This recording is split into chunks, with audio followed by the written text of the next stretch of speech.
Ese cuarto, bájalo ya.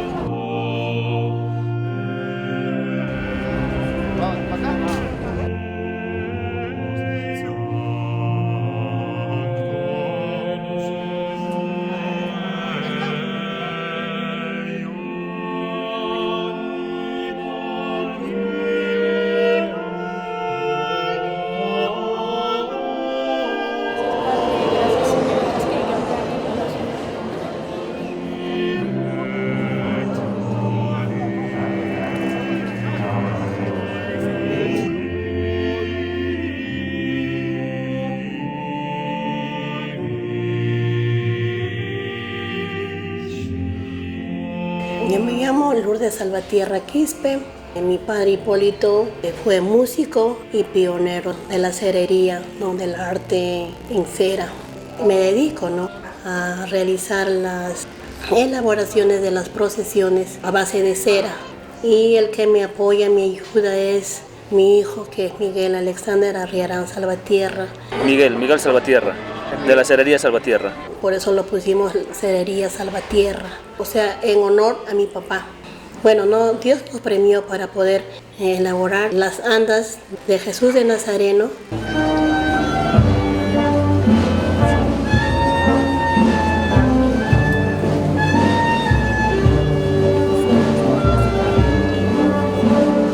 Y la Pascua de Resurrección. Bueno, acá lo que estamos haciendo es el armado de la anda de Pascua de Resurrección. Cada día un estamento de la vida social prepara, celebra la fe. En una hermosa manifestación que recoge la cosmovisión andina, adornado con las ceras, que son obras de la artesanía yacuchana, la flora, la fauna, ahí están los frutos de nuestra tierra, sus aves, reconociendo la gloria de ese Jesús que ha vencido el pecado y la muerte. La Pascua es la garantía de que todo lo que ha enseñado Jesús es verdad. La Semana Santa es compartir ese amor que nos da Jesús y ser misericordioso, estar muy cerca del que está pasando dificultades.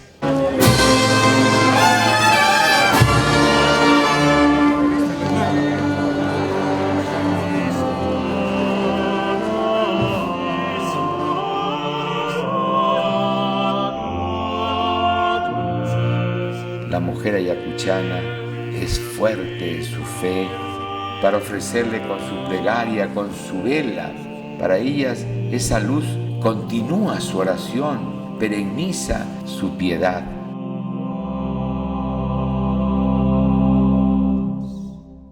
En esta vida de fe, ciertamente las personas mayores, cuánto nos entusiasma.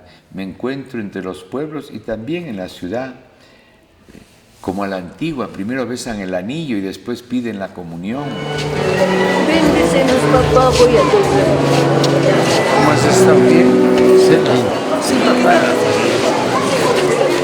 Tenemos que cuidar de las mamachas, esas mujeres que nos han dado la vida, que nos han alimentado en la fe, y cómo buscan a Dios en el hablar quechua, cómo enseñan a sus hijos las oraciones, los cantos. Soma, soma, soma,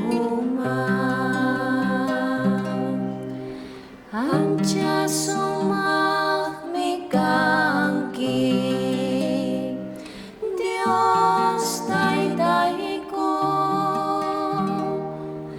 kusi, kusi ya, kusi, kusi ya. Y muchas de ellas pues también se sostienen, ¿no?, en su fe, y la fe es la que les fortalece, las levanta, y en ellas también pues hay luz, esperanza, hay mucha fe. En el nombre del Padre, del Hijo, Necesitamos, por favor, varones. 400 varones quieren irse. Por favor. Varones. que pesa un aproximado de 4 toneladas y media. Ya con todo el armazón, todos los cirios ya, ¿no?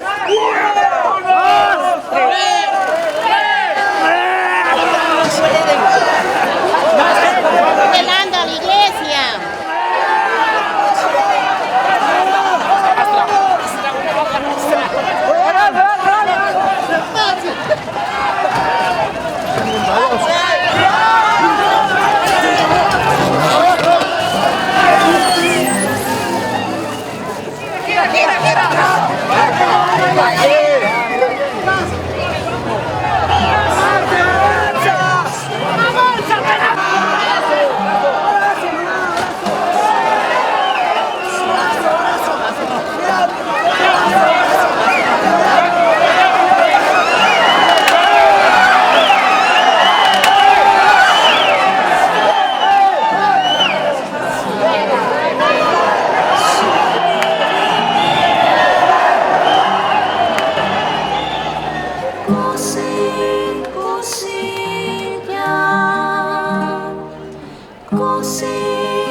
Hagan esto en conmemoración mía. Señor mío y Dios mío. Esta piedad popular, esta primera evangelización, pues marcó las tradiciones, el ambiente en esta sociedad, pero que también tenemos que agradecer esta gente sencilla que a través de una imagen, una peregrinación, va creciendo en el conocimiento de Jesús para su santidad personal y para la vida de su hogar, de la sociedad.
Soy de la región Chanca, que comprende 4 departamentos. Es Ayacucho, donde estamos actualmente, Huancavelica, Apurímac y una parte del norte de Arequipa. Esta región de Ayacucho es una zona bastante importante porque es una zona donde ha surgido una cultura muy fuerte antes que la cultura inca. Se llama Huari.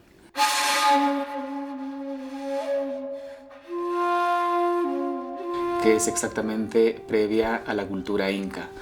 La cultura inca ha ido desarrollándose en ese tiempo, luego somete a la cultura huari, que había desarrollado pues ya toda la planificación urbanística, por ejemplo, en cerámica, en tejido, pero fundamentalmente en la arquitectura a base de piedras. Entonces todo eso probablemente luego se recrearía en la cultura inca, en Cusco. Todas esas expresiones que nosotros vemos, de hecho como raíz, está aquí en Ayacucho, en Huari.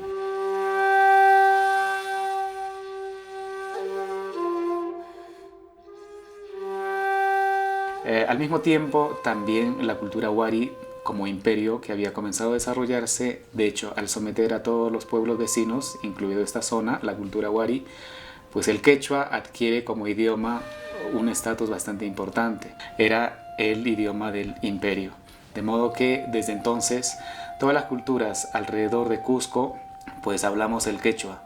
Y también estas culturas que habían sido sometidas habían tenido tradiciones para cultos más sagrados y habían mantenido pues sus propios rituales. Los incas al parecer habían respetado todo esto, pero al ser sometidos pues comenzaron a cambiar, ¿no?, algunas letras, quizás algunos contenidos. Más adelante, ya cuando llegan los españoles, con la conquista cae el imperio inca. Entonces con los primeros misioneros que llegan comienzan a aprender, ¿no?, el quechua.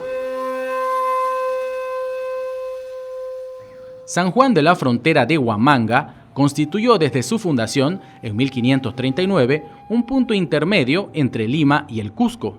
Huamanga, de hecho, se funda porque es un lugar equidistante entre Lima y Cusco, y esta es una zona de descanso, pero también había sido importante por la cultura huari, en fin.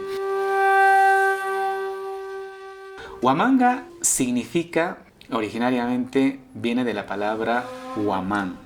Huamán es un ave sagrado, desde los incas, desde los huaris. Huamanga, algo así sería como que esto es Huamán. Sobre Ayacucho, sobre este nombre hay muchas discusiones. Varios de los investigadores señalan que Ayacucho significa rincón de los muertos, así literalmente, ¿no? Pero Aya ciertamente es muerto, pero también hace referencia al alma. Cucho es el rincón, pero también es un espacio. Normalmente cuando alguien muere no decimos Aya, sino Huaño. Si fuera rincón de los muertos, tendría que ser Huaño y Cucho. Pero si hace referencia al Aya, haría referencia más bien al alma. Y algunos han comenzado a decir, y creo que me parece más acertado, que Ayacucho significaría algo así que el espacio del alma o la morada del alma. Ayacucho, con densa población indígena, atrajo muy temprano a diversas órdenes religiosas e impulsó la construcción de varias iglesias. Desde Cusco, a través de misiones itinerantes, los jesuitas llegaron a Ayacucho.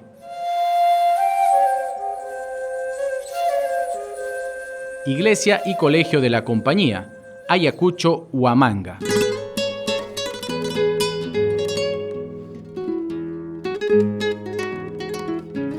Y en 1605, la compañía se establece con colegio e iglesia. Huamanga llegó a erigirse como sede episcopal a partir de 1609. Cuando llegaron los padres jesuitas, establecieron aquí un gran colegio para los nativos. Por supuesto, la iglesia de la compañía. La iglesia de la compañía, de una sola nave estrecha, dispuesta en cruz latina con brazos extensos. A mediados del siglo XVII se inicia una lenta reconversión del templo. En 1645 fue contratado el alarife arequipeño Juan Ochoa Cárdenas y al año siguiente llega el hermano Nicolás Villanueva, maestro cantero, quien participó en las obras hasta 1649, cuando se dieron por terminadas. Fue durante ese periodo cuando se transformó la planta hasta desaparecer el crucero y se añadieron los cubos de las torres.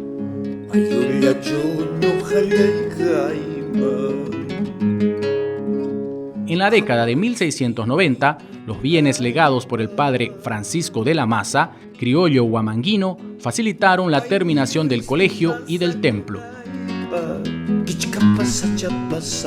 En el interior de la iglesia, el retablo mayor fue ensamblado entre 1703 y 1705 por el maestro limeño José de Alvarado. De estilo churrigueresco, su hornacina principal alberga a la Virgen de Cocharcas.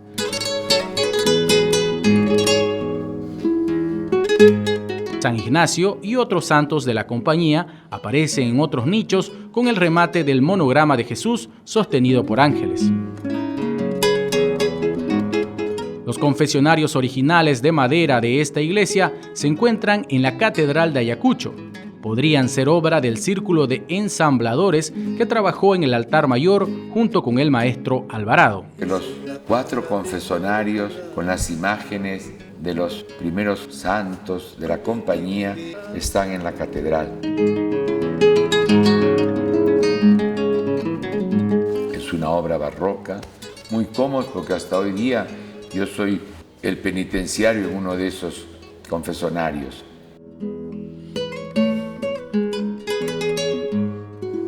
Debemos mencionar una pintura, la Sagrada Familia o Doble Trinidad. Es obra tardía del hermano Bernardo Vitti, realizada después de 1600, como señalan los historiadores José de Mesa y Teresa Gisbert. Figuras de la Virgen y de San José recuerdan a obras que Vitti pintó en Chuquisaca. No es seguro que Vitti trabajara en Huamanga, pero con toda probabilidad ejecutó esa tela para la primera iglesia.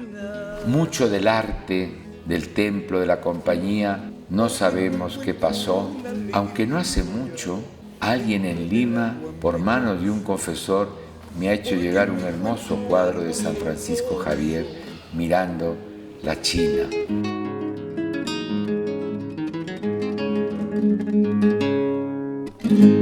Sobre el muro de pies o fachada fueron labradas 9 hileras de relieves florales planos que prestan a la fachada un aire arcaico. A la derecha del templo está la antigua capilla de indios bajo la advocación de la Virgen de Loreto. Y al lado una capilla en honor a la Virgen de Loreto, porque ellos fueron los guardianes del santuario de Nuestra Señora de Loreto.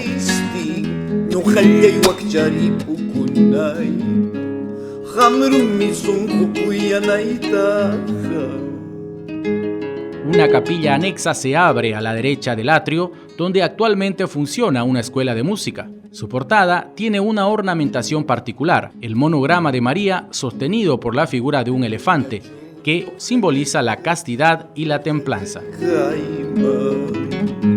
En la fachada, la entrada al templo contiene el escudo real de España, colocado después de la expulsión de los jesuitas. Con la expulsión, el templo y el colegio mayor lo recibió el arzobispado. En el atrio vemos a la izquierda la entrada a la antigua Casa Profesa, actual arzobispado, con el anagrama IHS.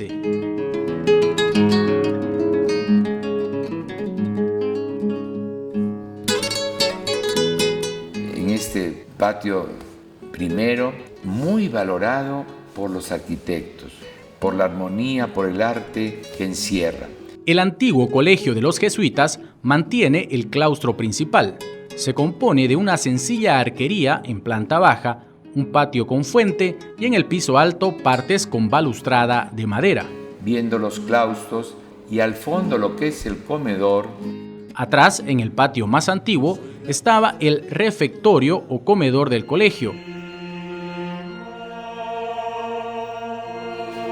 Alusivas a la compañía, funciona hoy día el archivo arzobispal. Actualmente es el archivo arzobispal de Ayacucho y conserva parte de la biblioteca del colegio de la Compañía de Jesús, donde se puede observar sus paredes ornamentadas.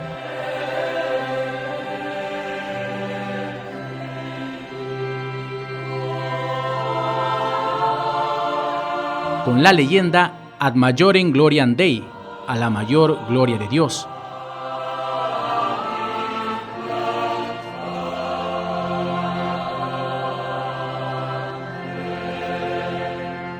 Y en la pared una pintura de la Última Cena.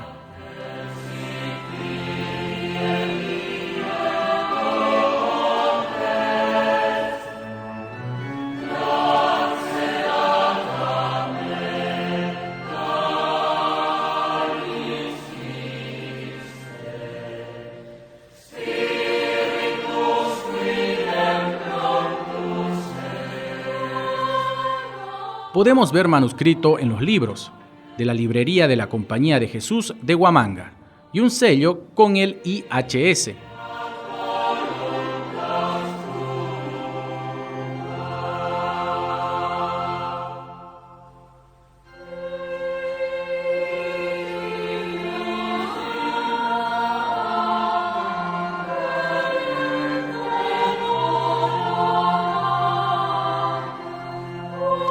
Luego de la expulsión, en 1767, es convertido en Seminario Diocesano San Cristóbal. Y al lado, el Centro Cultural San Cristóbal, que después de la expulsión de los jesuitas fue el seminario.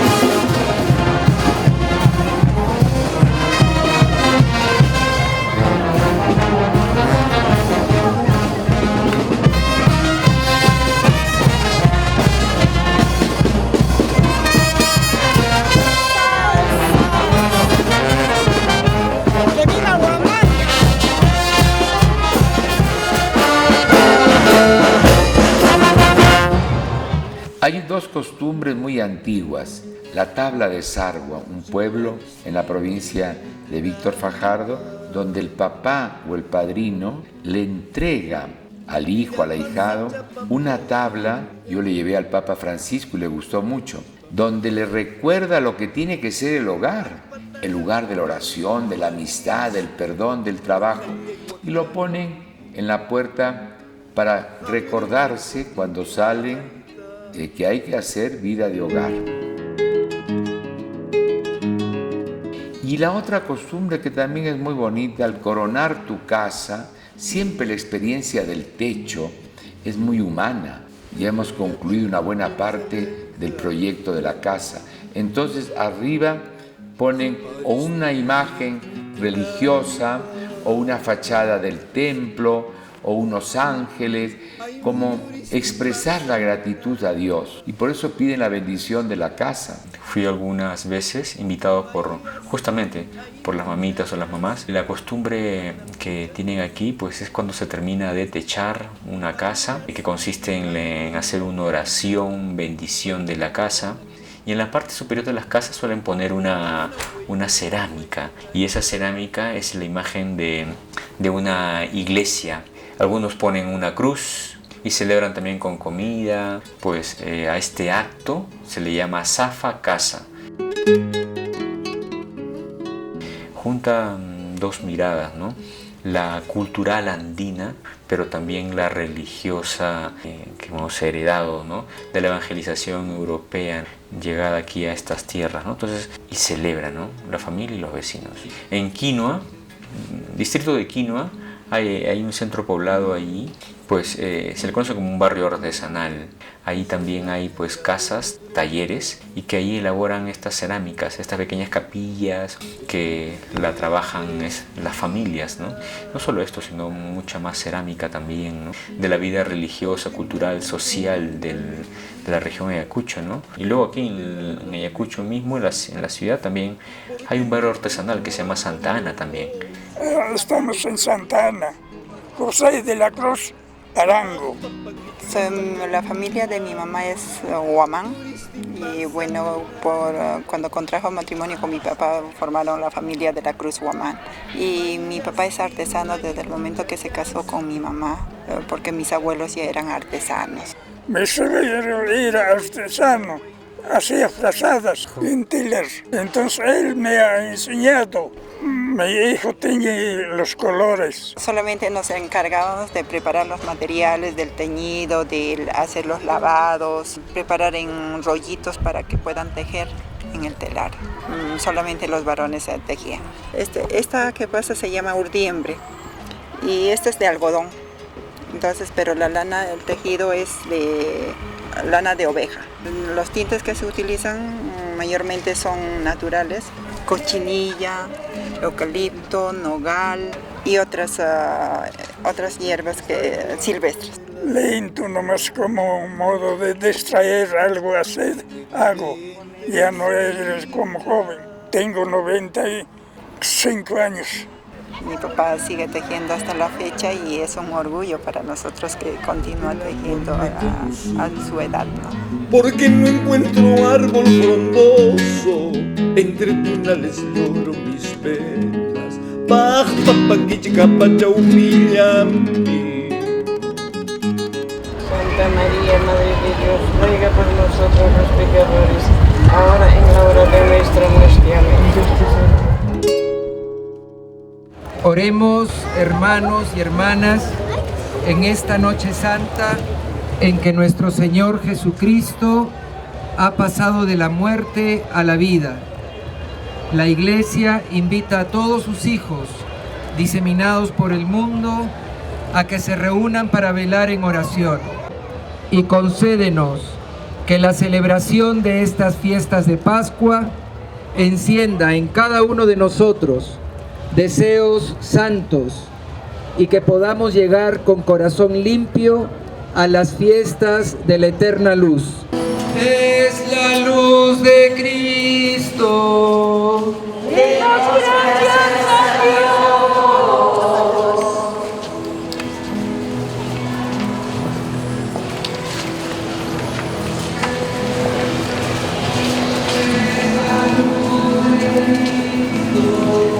Demos gracias a Dios. Es la luz de Cristo. Demos gracias a Dios.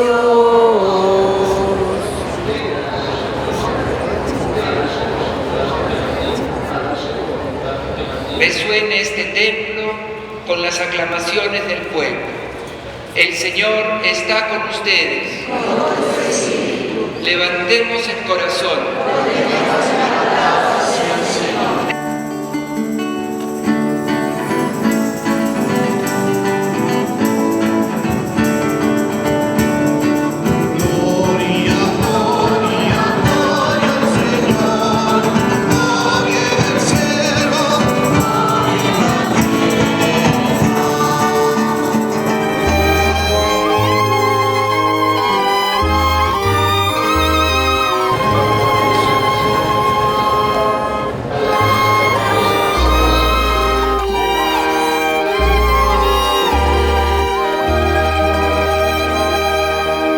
Celebramos con alegría la Pascua de Resurrección. Ya, ¿no? ¿Cómo está? ¿Cómo? Mira. Esta Semana Santa nos invita a reconocer a este Jesús que dio su vida por nosotros. En el Evangelio nos dice que fueron las mujeres las primeras en ir. Y les dice, buscan a Jesús, el Nazareno, al que crucificaron.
Solemnidad pascual que hoy celebramos, Y la bendición de Dios Todopoderoso, Padre, Hijo y Espíritu Santo, descienda sobre ustedes y les acompañe siempre. Podemos ir en paz. Aleluya, aleluya. Demos gracias a Dios. Aleluya, aleluya. Y que viva Cristo resucitado.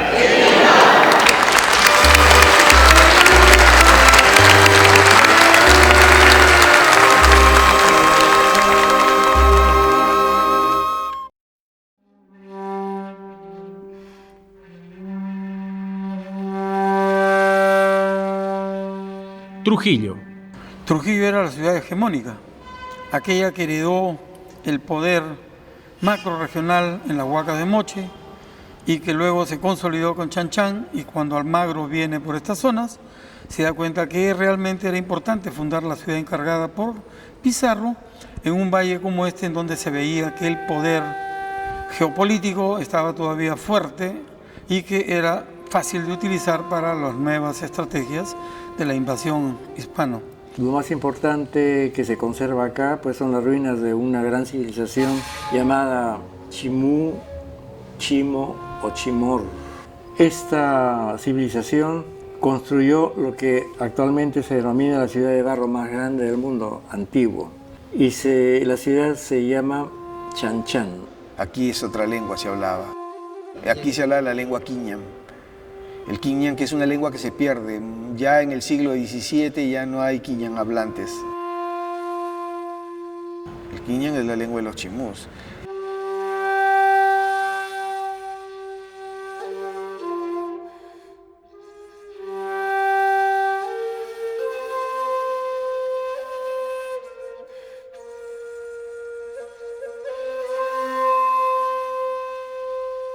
Eso en realidad comprende lo que nosotros conocemos como Chan Chan, que en lengua costeña del norte, o lengua mochica, proviene de una palabra muy complicada para pronunciar. Es X-L-L-A-N-G, Xiliang. ¿Qué significa Xiliang en la lengua mochica? Significa sol. Y duplico la palabra sol, sol significa mucho sol. Mientras que el mochica es la lengua de los lambayeque, que es otra cultura, una cultura bueno, que se prolonga, son conquistados por los chimú, pero su lengua pues sobrevivió, ¿no?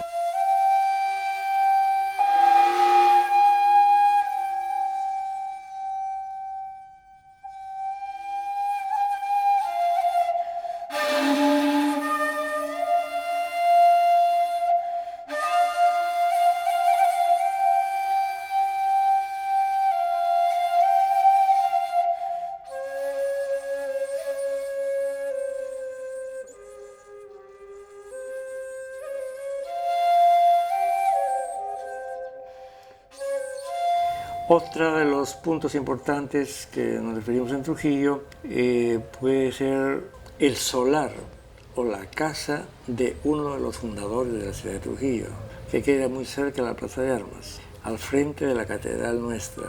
Se llamó Garcí Holguín, que llegó a tener unos puestos políticos importantes en la región y en la ciudad.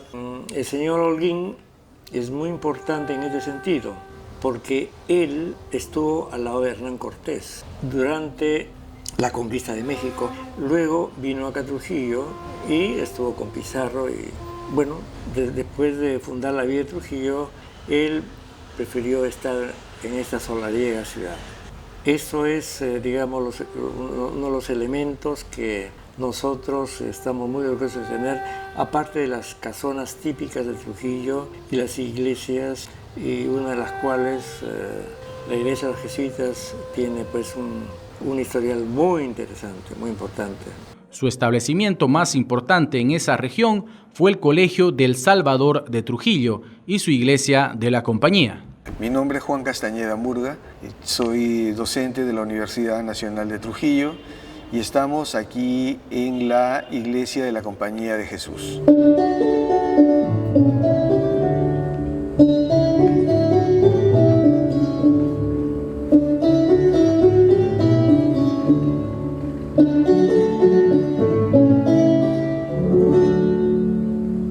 primer intento de entrada de los jesuitas aquí al obispado de Trujillo fue en 1617.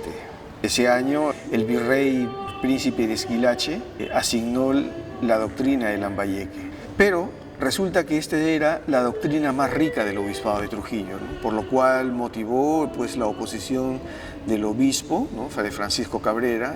Bueno, él era un dominico, ¿no? Entonces él abiertamente se opone. Hubo un cruce de cartas muy fuertes, ¿no? Entre el obispo y el provincial. La posesión de la doctrina pues ya iba en marcha. Es más, ¿no?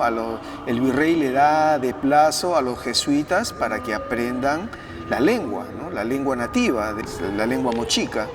El provincial encargó al padre Luis Teruel que redacte un arte de la lengua, es decir, un manual de aprendizaje, ¿no? Con la gramática, ¿no? y vocabulario, ¿no? Aparece en la documentación, ¿no? Que él está escribiendo un arte de la lengua mochica. La lengua llamada mochica, esto es muy emblemática, tiene un carácter fuerte, muy especial. Y bueno, hay apellidos, hay nombres de pueblos, de ríos, de valles, de ciudades inclusive, que proceden de la lengua mochica.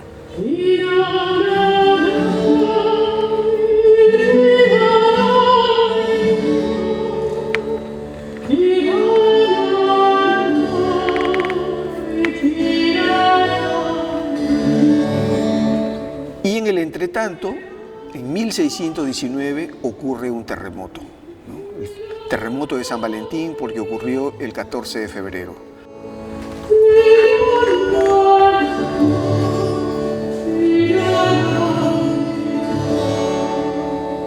La ciudad quedó en ruinas y esto le sirve al obispo de pretexto para mover la sede del obispado desde Trujillo a Lambayeque.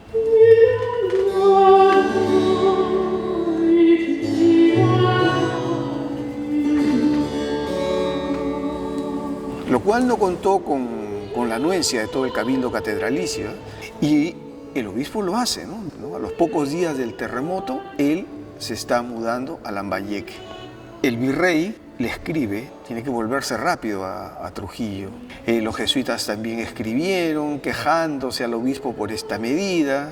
Los curacas de Lambayeque hacen una carta pidiendo la entrada de los jesuitas. El obispo responde drásticamente, incluso ordena que trasquilen a uno de ellos, pero a los pocos días el obispo muere.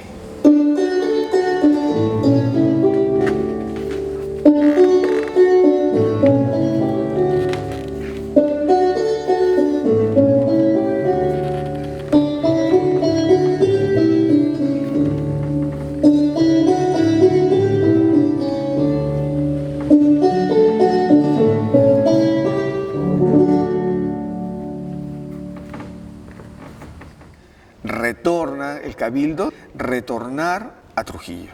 La llegada del nuevo mitrado ocurrió recién el 22 de marzo de 1622, que era el obispo Carlos Marcelo Corne.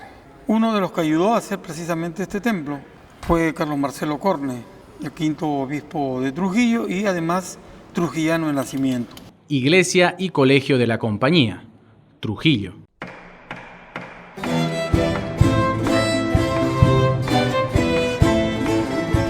Resulta que Corne, nacido, era un criollo, nacido aquí en Trujillo, pero se había formado con los jesuitas en el Colegio de San Martín, ¿no? Entonces él sí manifestó interés en que los jesuitas se instalen aquí en Trujillo. Entonces este solar, aquí en la esquina de la Plaza de Armas, era la casa del obispo, la casa personal, digamos, no el palacio arzobispal, ¿no? Entonces les da su casa y luego adquirieron las propiedades adyacentes.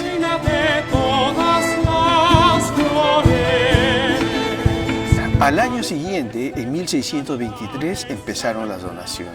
Y claro, el vecino que se destaca es don Juan de Avendaño y Gamboa, un vizcaíno, ¿no? Entonces él les da la estancia de Yagón para el sustento del colegio.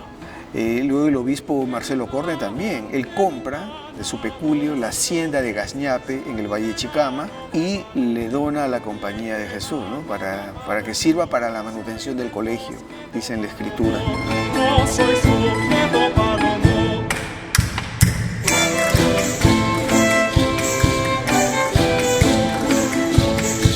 El obispo Marcelo Corne tenía interés en la fundación de un seminario, pero para ello quiere que primero se funde un colegio, copiando el modelo del obispo Larraya en el Cusco, es decir, que los seminaristas, ¿no?, se formen primero en el colegio jesuita, ¿no? Pero el colegio abre sus puertas recién en 1627. Los seminaristas venían todos los días a esta casa a recibir clases. Ese es el modelo que utiliza el obispo Marcelo Corne. El seminario estaba ubicado en otra calle, en la calle Gamarra, que bueno, en esa época se le conocía como la calle del seminario, que se llama ahora Colegio Seminario de San Carlos y San Marcelo, pero es propiedad de la iglesia. Bueno, por la fundación del seminario y del Colegio del Salvador, que era el colegio jesuita, Trujillo se convierte en el centro cultural del norte de la Audiencia de Lima. Acá venían a estudiar jóvenes de Piura, de Chachapoyas, de Cajamarca, de Moyobamba, de Saña, venían a educarse aquí en este colegio, el Colegio El Salvador.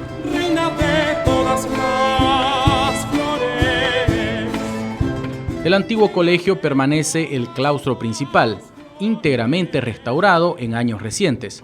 Se trata del antiguo patio de estudios o patio de los operarios, de acuerdo con la denominación del plano elaborado durante el gobierno eclesiástico del obispo Martínez Compañón. Soy Ricardo Morales Gamarra, estamos en la iglesia de la Compañía de Jesús, quienes hemos tenido la suerte de leer los documentos que deja el obispo Martínez Compañón. Entonces ahí se ve lo importante que es esta iglesia. La presencia de los jesuitas en el norte de Perú solo se da en Trujillo y en esta iglesia. Y puedo decir que esta iglesia está considerada por los especialistas como el arquetipo de la arquitectura religiosa de Trujillo. Y si estamos hablando de ello, por ende de todo el norte del Perú.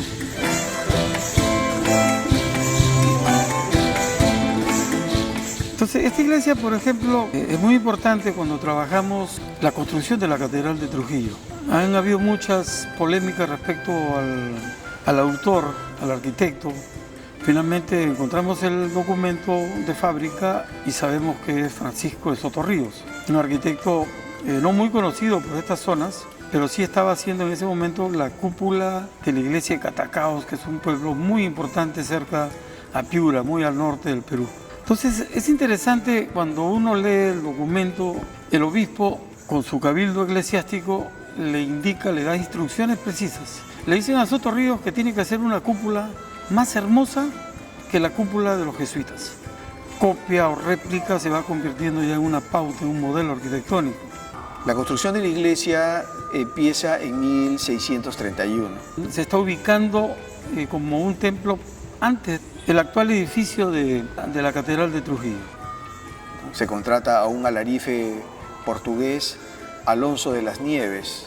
Otro aspecto singular en este arquetipo de la arquitectura religiosa es la presencia de un arquitecto portugués como Alonso de las Nieves, quien hace muchas obras en su tiempo. Empieza a edificar, ¿no? Es el que hace la fachada que vemos, ¿no?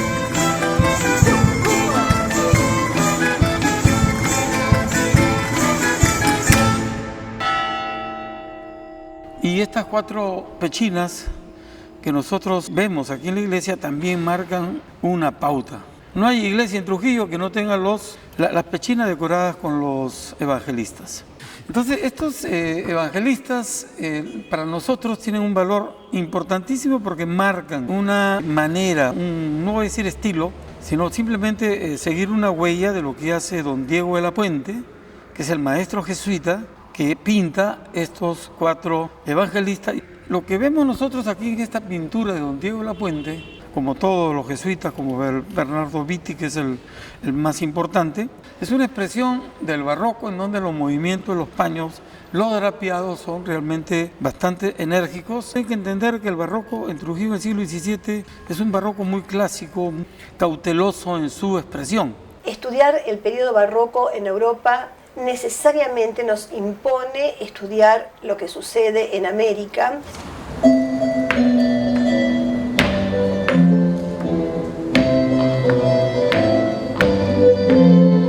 Estoy especializada en danza barroca.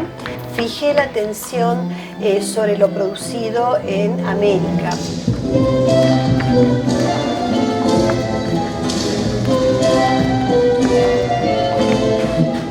Todo esto se dio gracias a una invitación hecha por un director argentino de música barroca de una orquesta denominada La Chetra, que me propuso investigar y trabajar sobre las danzas del Códice Martínez Compañón, que es un códice del Virreinato del Perú del siglo XVIII.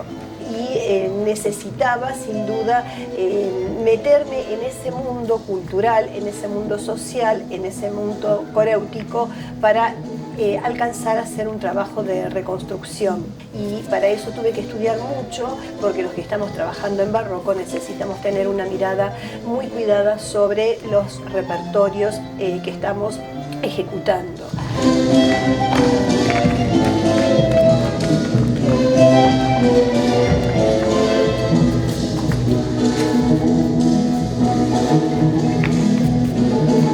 San Lucas es el toro con alas o el toro alado. Está San Lucas con su cuaderno, con la pluma, y en el árbol está colgando un retrato de la Virgen. San Lucas es el patrón de los pintores. Entonces, según la tradición bíblica, él fue quien pintó a la Virgen.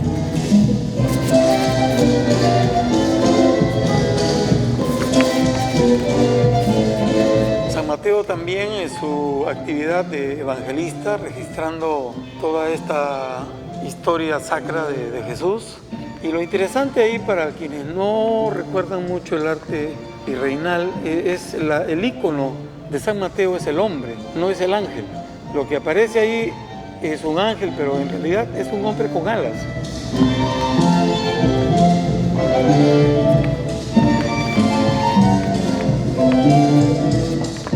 San Juan Evangelista con el águila de Patmos, y en la parte superior, sobre su hombro izquierda, la Virgen del quinto sello, la Virgen Apocalíptica.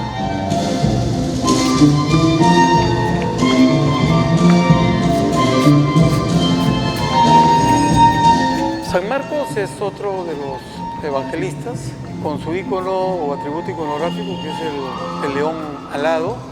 Es una representación más seria, en donde el rostro está demostrando cierto carácter. Pienso que debe ser el carácter del pintor.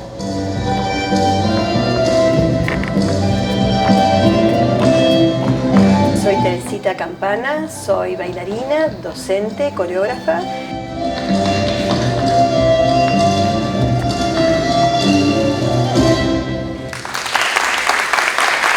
Tras la expulsión de los jesuitas, todos sus bienes pasaron a una junta de temporalidades, y en 1785 la junta se le entrega este colegio al obispo Martínez Compañón. Obispo Baltasar Jaime Martínez Compañón. Nació un 6 de enero de 1737 en la villa de Cabredo, Navarra, siendo rey de España Carlos III. En 1759 adquiere el grado de licenciado en Derecho Canónico en la Universidad de Oñate, y 2 años más tarde asume el cargo de rector en esa casa de estudios. Su relación con el Perú se inicia en 1768, cuando llega al puerto del Callao con el cargo de cantre de la Catedral de Lima. Luego de una estancia de 11 años en Lima, en 1779, viaja a Trujillo ya en calidad de obispo. El obispo Martínez Compañón destinó el local jesuita a seminario diocesano y actualmente es sede de la Universidad Nacional de Trujillo, fundada en 1824. Lo que hace el obispo es los ornamentos, pues, ¿no? Casullas, dalmáticas, copones, se envían a parroquias pobres, así como se empieza a desmantelar los retablos, ¿no? Hoy el retablo de San Ignacio de Loyola, ¿no? Lo podemos ver en la iglesia de la Merced. Una labor realmente interesante. Hizo un viaje a todas las provincias. Bueno, él pensó de que tenía que tener un informe a la corona española sobre su obispado. Recorrió toda la diócesis en el tiempo que llevó su visita pastoral desde junio de 1782 a agosto de 1785. Y en ese proceso llevó a un grupo de pintores, de dibujantes, podríamos decir con buena propiedad, de etnógrafos, porque llevó músicos, llevó arquitectos, personas que podían hacer un levantamiento de lo que van encontrando. Se ven los bailes, la moda, la arquitectura, los instrumentos musicales, es decir, es una información visual importantísima. Planos de ciudades, como Trujillo, por ejemplo, han hecho levantamientos de edificios importantes, como esta iglesia. El plano de esta iglesia con el colegio jesuita está en la lámina de Martínez Compañón, la biblioteca del colegio jesuita, que está totalmente inventariada. Es un documento que lo tenemos registrado en el Archivo Regional de Historia. Es la primera persona que hizo un documento sobre la música popular, sobre todo del obispado de Trujillo. Eso es importantísimo, nadie lo tiene tampoco. Si nos detenemos en la música, el obispo tenía formación musical desde sus 20 años y dictó clases como canto gregoriano a sus seminaristas. Este Códice Trujillo contiene 36 ilustraciones de danzas populares y 18 láminas con las partituras de 20 piezas de música popular. Esta información es de gran importancia para la historia de la música latinoamericana, ya que música que no se escribía y solo se transmitía por tradición oral quedaron manuscritas en partituras. De estas piezas musicales hay una muy relevante que es la tonada del chimo.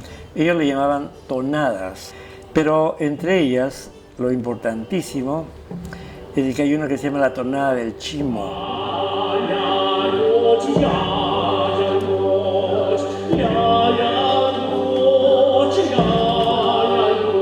Hay una tonada del chimo que está cantada en la antigua lengua mochica o moche. Fue una población que fue en cierto momento dominada por la cultura chimú y luego por los incas.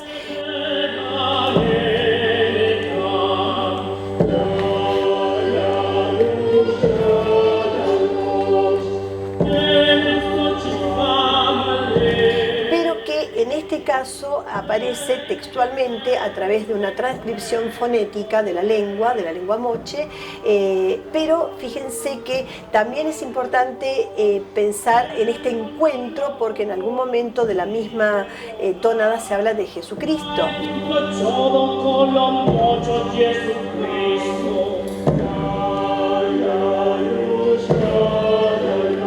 Toda mi tesis de investigación tiene que ver con la idea de la identidad y de los encuentros entre estas tres identidades, el mundo de lo europeo, el mundo local, lo nativo y el elemento negro propio del hombre esclavizado.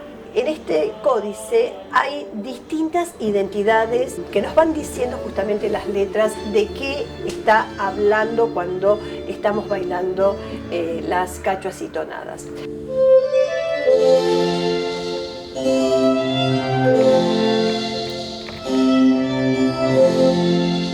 Es muy reciente, desde el momento en el cual el obispo emprende su viaje en el año 82, el ajusticiamiento sufrido por Tupac Amaru. Y esto significó en el mundo y en la ideología del habitante del Virreinato del Perú como una pérdida de la utopía, o sea, la imposibilidad de una reconstrucción del antiguo imperio incaico. Hay dos tonadas justamente que nos están hablando, son las tonadas de Cajamarca en relación a lo que significaba la presencia del Inca.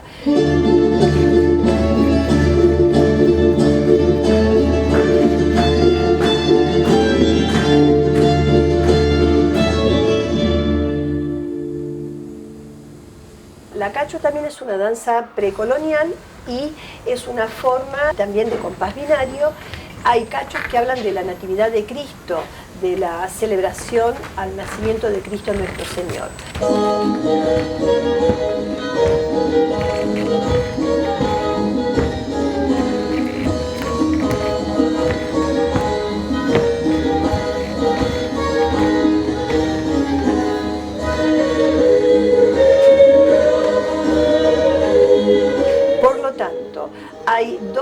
cachuas, una llamada cachua a dúo y a cuatro y la otra a voz y a bajo, que van a hablar del momento de la natividad.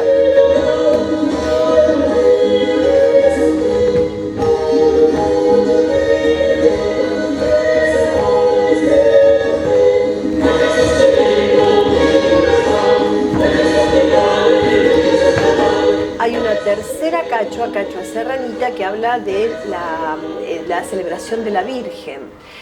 Por lo tanto, este mundo religioso también es un mundo al ser tenido en cuenta, porque nos estará hablando de un determinado tipo de celebración que se hace en un contexto específico.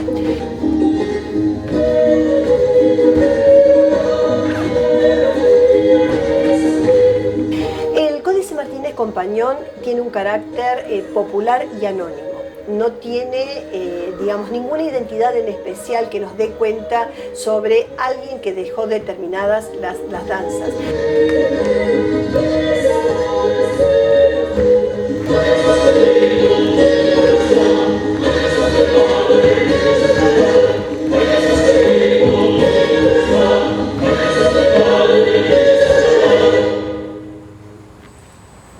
Y finalmente hay explícitamente una tonada llamada tonada del Congo.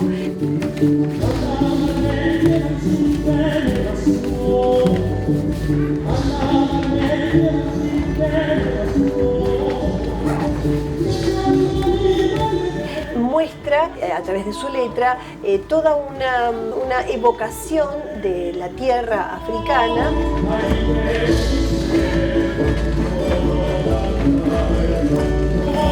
Pero en vez de estar hecha desde un punto de vista de nostalgia angustiante, no obstante tiene un ritmo muy dinámico, que habla hasta, diría, de una celebración de los ancestros.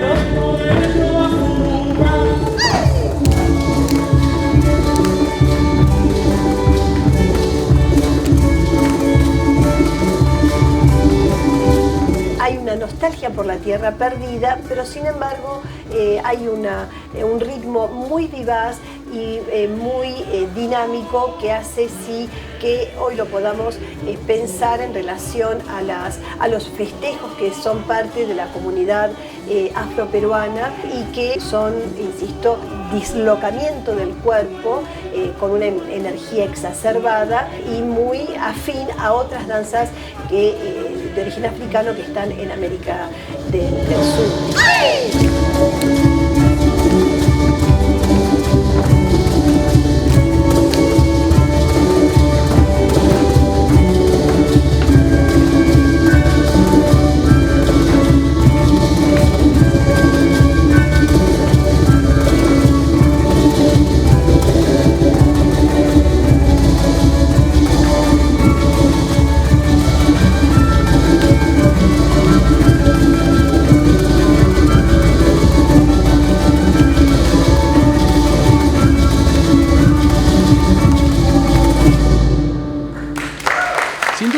La obra de Martínez Compañón, o el Códex Trujillo del Perú, como también se le conoce, constituye una de las obras gráficas más importantes del siglo XVIII. La información recopilada en estos 3 años pasa por temas como la arqueología, antropología, pedagogía, folclore, geografía, demografía y urbanística, además de las ciencias naturales y las lenguas. Deja un legado de 43 voces castellanas con sus equivalentes en 8 lenguas nativas. Esta incansable labor está comprendida en 9 tomos que reúnen más de 1.400 acuarelas, realizadas por autores anónimos seleccionados por el obispo. Actualmente estos volúmenes están en la Biblioteca del Palacio Real de Madrid y posteriormente se publicaría en el libro Trujillo del Perú. Martínez Compañón, muy a su pesar, abandona Trujillo en 1791 para asentarse en Santa Fe de Bogotá como nuevo arzobispo, quedándose allí hasta su muerte en agosto de 1797.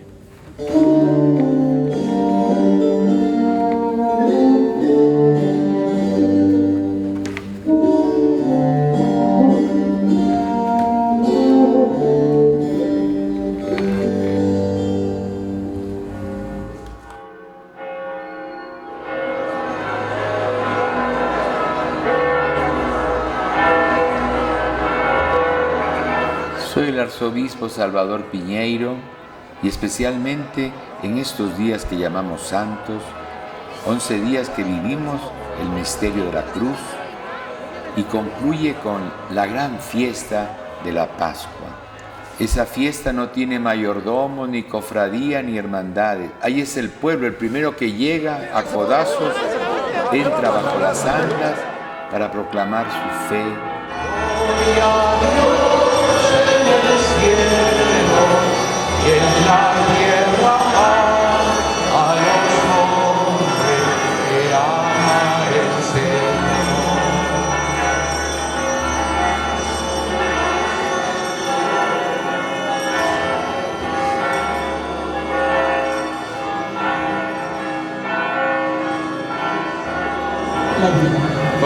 Por favor, deje el sitio.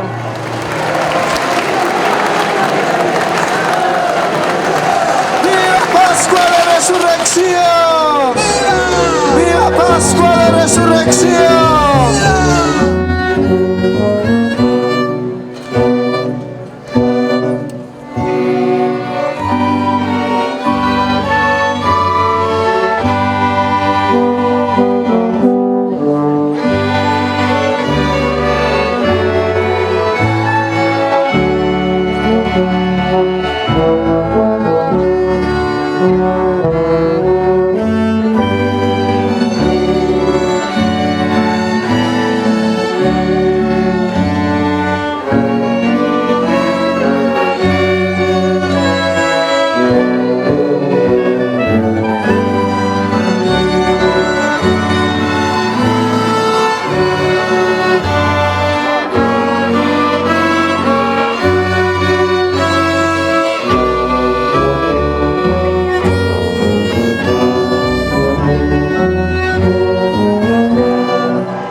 Está muy inclinado Pascua de Resurrección. ¡Jesús, dame fuerza! ¡Jesús, dame fuerza! A ver, vamos a animar a los cargadores. Está viniendo muy inclinado Pascua de Resurrección.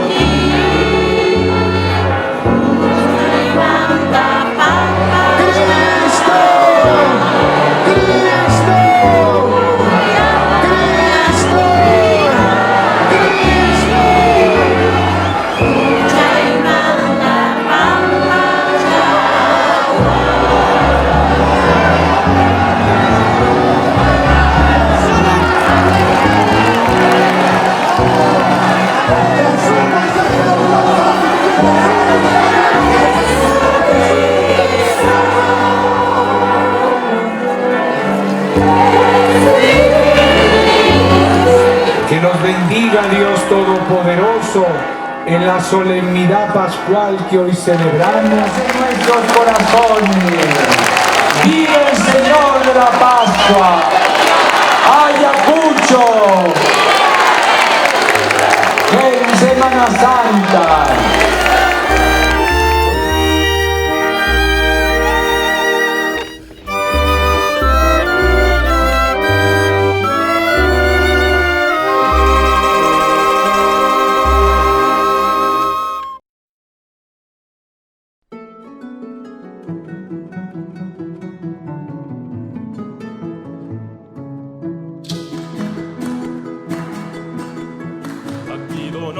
Te quiero, por ti sola he de morir.